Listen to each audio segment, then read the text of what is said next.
Hello everybody, welcome back to Momo vs. MTG. Today we'll be taking a look at another Commander Deck Tech video, another personal Commander Deck Tech of mine, on Magar of the Magical Strings. This funny guy here is one of the odd commanders that you can have from the Uninfinity set.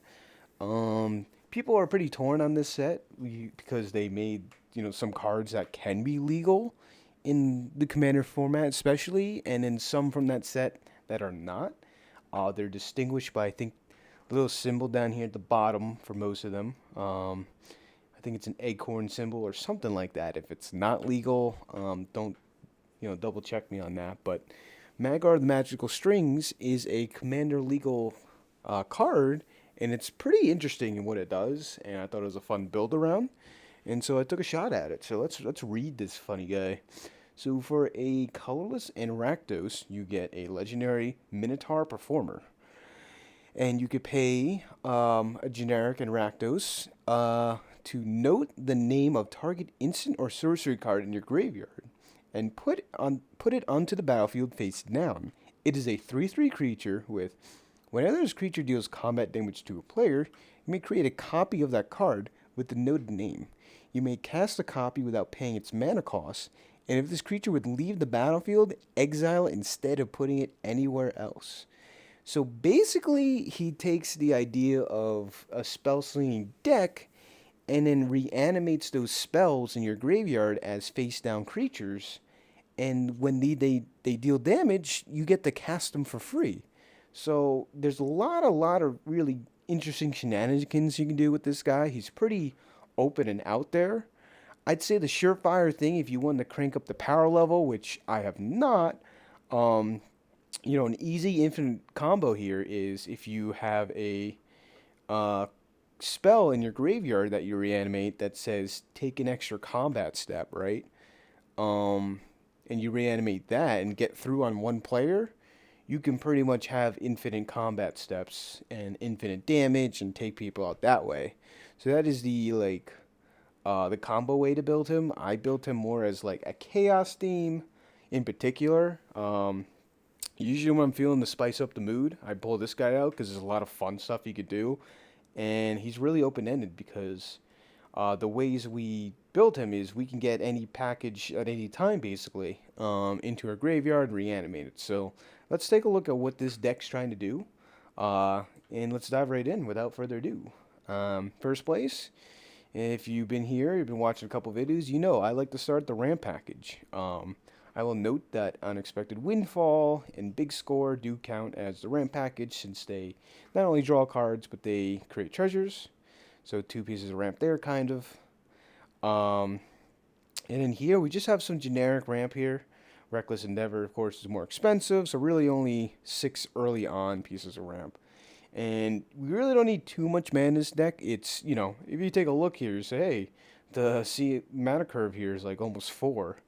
But again, we're not usually casting these from our hand. We're reanimating them from the graveyard and casting them. So the big thing is it's a kind of a, what's the word?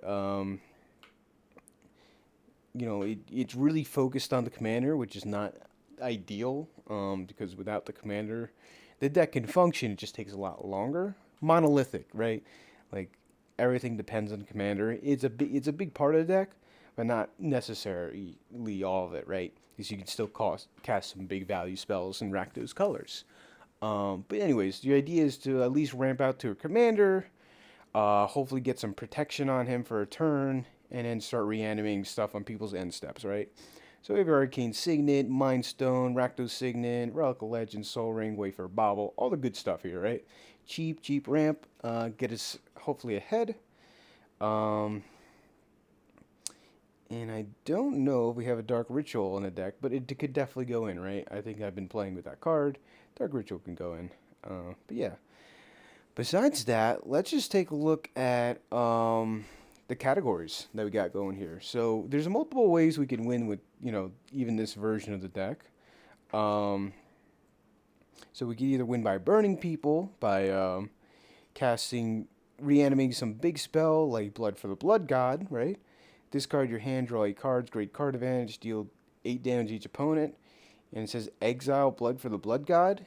And I think the funny part about this card is once it's reanimated as a creature, it doesn't get exiled.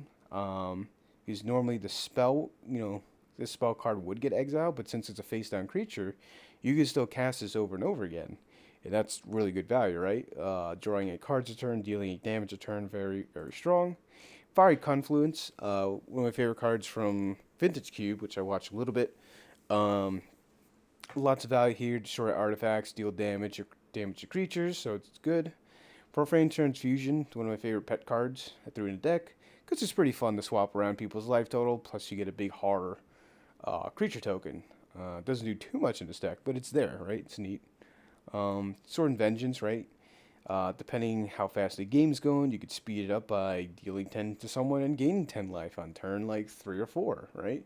So, a lot of these spells you can, kind of fetch out and then reanimate them on the spot. So, it's really the type of spice you're going for, is depending on what spells you're going to grab. Temporal Extortion's pretty funny. I call this card the, priority bully, because basically, let's read it for 4 black. Whenever you play this card, any player may pay half of his or her life rounded up. If the player does, it gets countered, or you just get to take an extra turn. So yeah, this does go infinite if people aren't paying half their life total, which I like to give them an option. It's pretty funny. And the neat part about this is you go around the table. I think, in priority order, so left, same in turn order priority. So the person who went right before you, right, is going to be stuck with that because you're past the option to the first player on your left. He's going to say no, which I politic up. I think it's funny. Make him say no. Convince the next player to say no, and then the last player who just took their turn has to either is forced to pay half their life since everyone else said no, or you take an extra turn. So it's a really funny interaction on this card, and yeah, it can deal like 20 damage if it's right off the bat, right? So. And then Zolf Consumption is just a nice flip card land, taps his land, or a spell in a pinch. So that's like some burn here. So we do have that.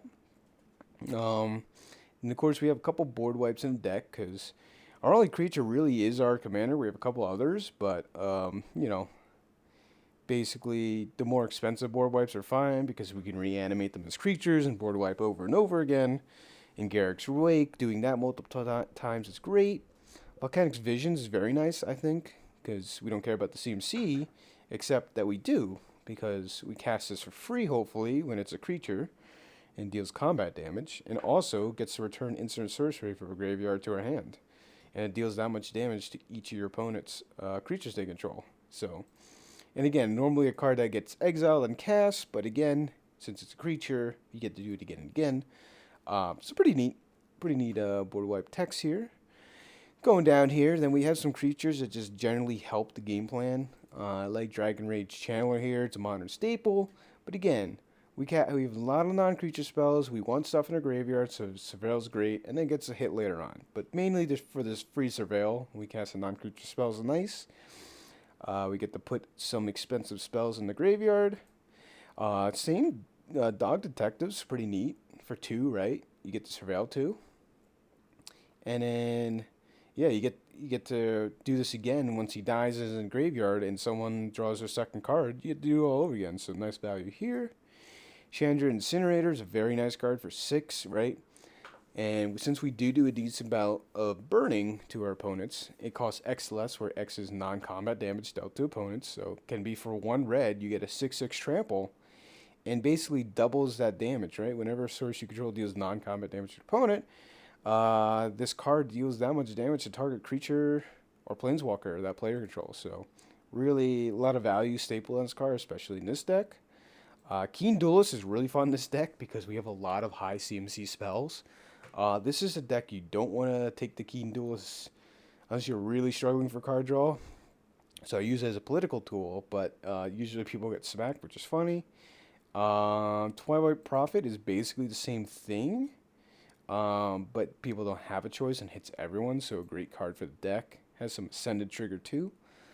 Yeah, only if you have the City's Blessing that works. And Sangreal Mancer is really nice for 4, because why not? because whenever a creature an opponent controls dies, you gain life, and whenever opponent discards a card, you gain 3 life. We have some effects in the deck that help this.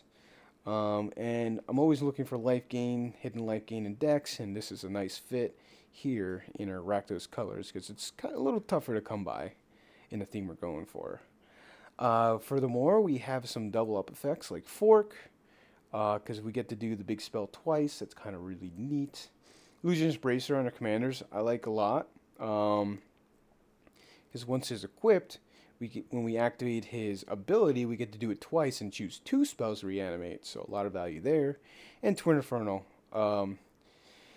You can give a creature double strike, which is the neat part in this deck, because once they deal combat damage, if we read again, the spell gets cast, so we could potentially cast 2 spells, or the same spell twice. Because all it has to do is deal combat damage to a player.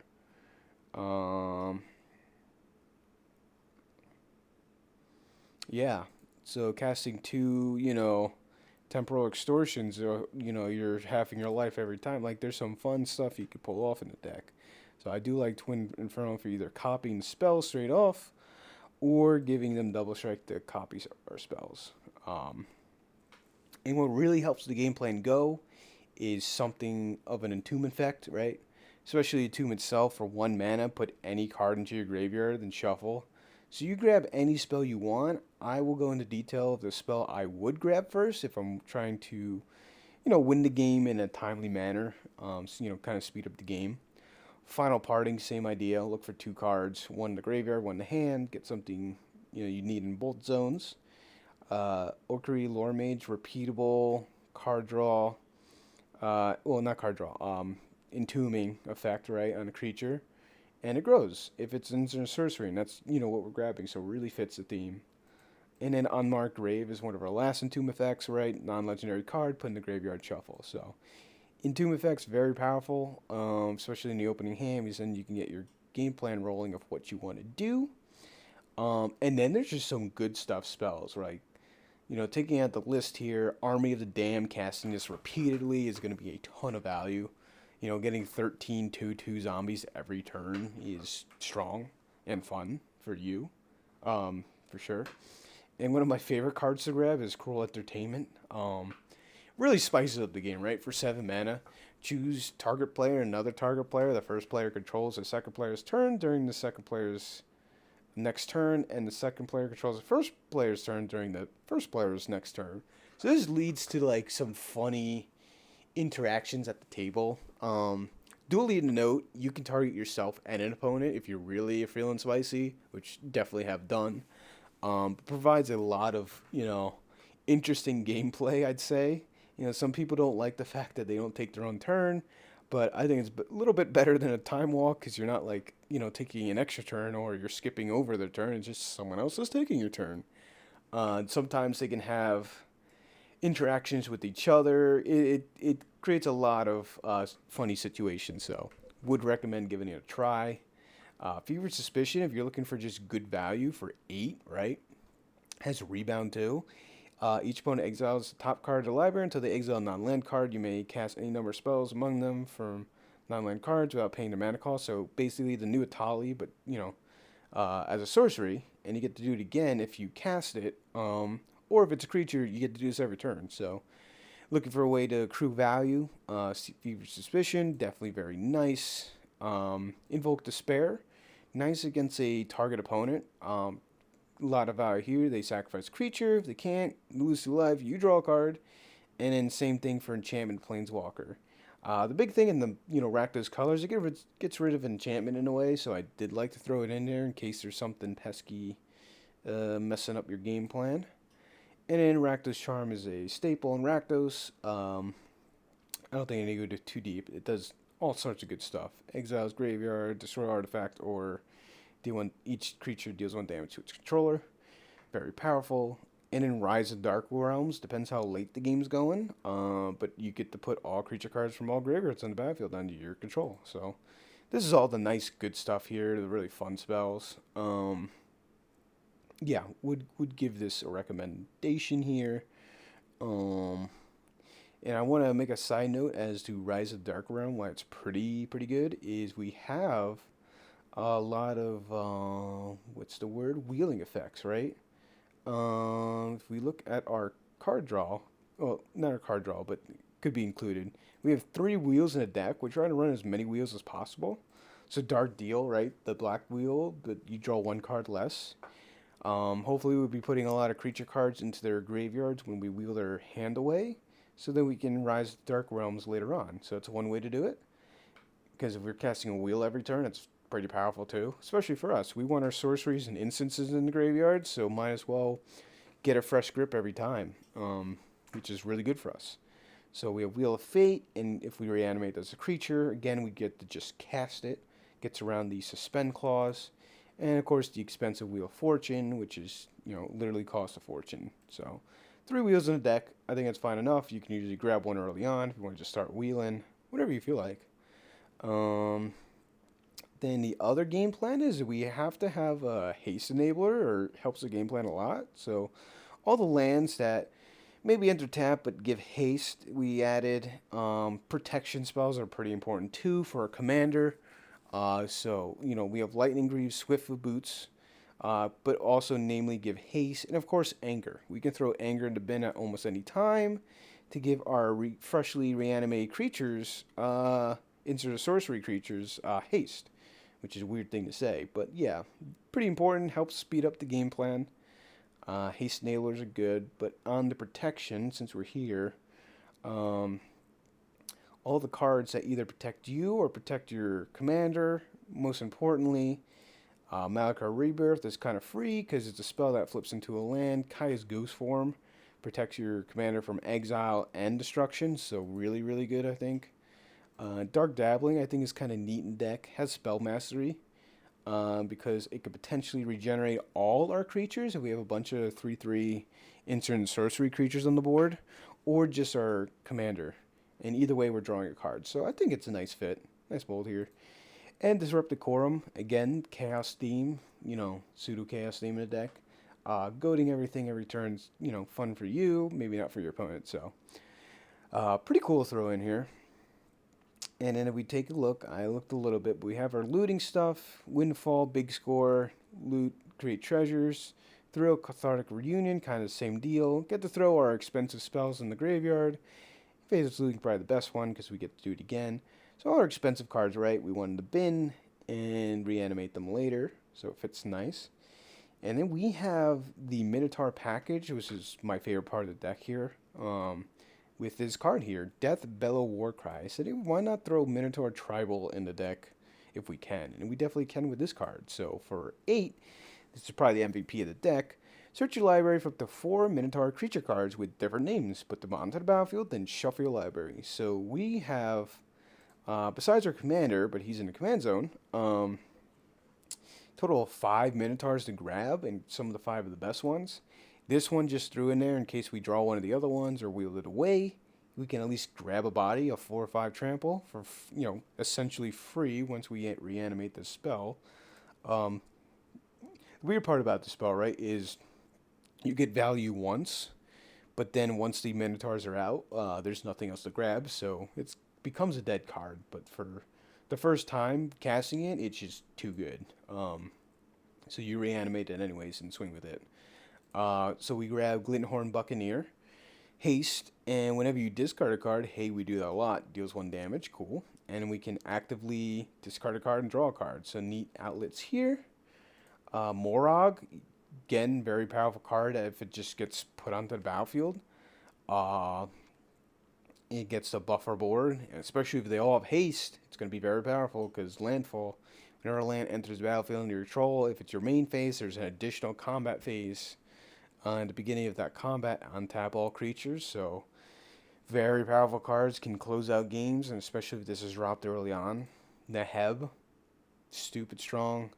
Trample for 4 mana, usually sneaking out with the Minotaur spell. Deals combat damage to your player. You may discard any number of cards. If you do, draw that many and add red. So, again, we can cast the big spells and works extremely well with Glinthorn Buccaneer, of course. So all these cards work extremely well with each other. Both Nehebs do, right? The 5 mana in the Heb has Affliction 3, sure, but at the beginning of your post-combat med phase, add red for each 1 life your opponent's lost this turn. So we're swinging with a bunch of creature tramplers, dealing damage, wheeling your hand, dealing damage again. We're going to add a ton of red mana, fresh grip, and a ton of red mana here. So the Minotaur package is very strong, especially if you have haste in the graveyard and anger, and you can sneak at least something through, and especially double combat. So all flows really nice with the deck. Threw it in there. It's fun. Going down the list, we do have a Planeswalker. Professor Onyx, I think, is nice because you cast or copy instant sorceries. We do that a lot. Each opponent loses 2 life, you gain 2 life. So again, that incremental life gain I like. Then for its +1, we get to keep a card we like from the top 3, lose a life, and then put the rest into the graveyard. So again, we want to fill the graveyard with certain stuff, but keep certain stuff in our hand, so card selection is nice. -3, everyone sacrifices a creature with the greatest power among creatures that players control, so nice removal. And if you get to the -8, each opponent may discard a card. If they don't, they lose 2 life. Repeat this process 6 more times. So kind of neat. Usually you don't want to get there or not getting there, but you never know. Mainly the Magecraft passive is nice, and then card selection and the others are kind of nice too. So need include. Then going down the list a little bit, we have some basic recursion. Agony of Awakening is kind of a free spell, but we, not when we want to reanimate, right? Again, we can grab our different Minotaurs back if they all die, or a commander, that kind of deal.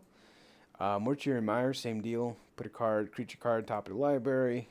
Can cheat our commander out. Commander attacks a little bit.